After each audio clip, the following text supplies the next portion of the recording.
आप सोच सकते हैं एक 16 साल की बच्ची जिसके साथ एक बाहुबली एमएलए ने रेप किया, बलात्कार किया, और ना कि खुद बलात्कार किया बल्कि गैंग रेप करवाया अपने कुछ साथियों से।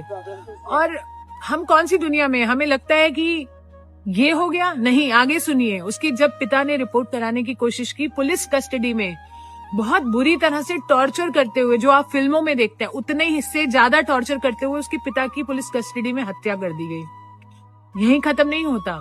जब किसी लॉयर ने उसका केस लड़ना चाहा, तो जब उस लॉयर की गाड़ी में बैठकर ये पीड़िता जा रही थी अपने न्याय की मांग के लिए, वो गाड़ी को 11 बार टक्कर करवा दी।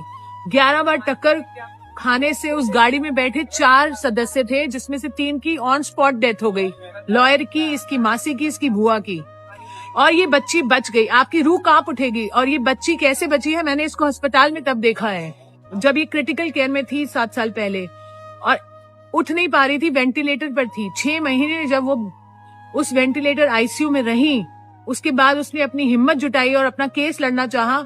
उस मुजरिम को उम्र कैद की सजा हुई। इतना कुछ खोया इस बच्ची ने। अपनी लाइफ को नॉर्मल करने लगी थी, अभी शादी की और कोशिश कर रही थी नॉर्मल होने की। हम उसके साथ थे इतने साल से, और अब क्या हुआ आप सुन के हैरान हो जाएंगे। उस आरोपी को बरी कर दिया गया। आप सुन पा रहे हैं, उसे बरी कर दिया गया।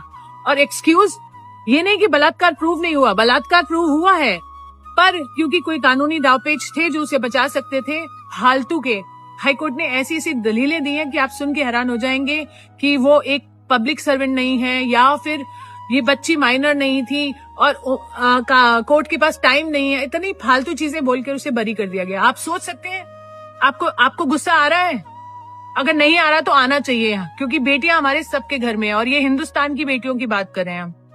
मैं तो आक्रोशित हूँ और तब से इस बेटी के साथ हूँ, जब से उसने कोर्ट में मुझे बताया कि दीदी मेरे साथ ऐसा हुआ, और मैं तभी से उसके साथ हूँ। क्या देश उसके साथ है? अगर नहीं है तो आप मर चुके हैं, अगर है तो आप सपोर्ट कीजिए, क्योंकि मुझे मालूम है ठंड का समय है, लोग नहीं आ सकते प्रोटेस्ट के लिए। अगर आप नहीं आना चाहते तो नहीं आइए, कोई बात नहीं, कम से कम वीडियो शेयर कीजिए, लोगों को जगाइए और बताइए कि ऐसी दरिंदगी हमारे देश में हो रही है और अपने बेटियों के साथ भी हो सकती है।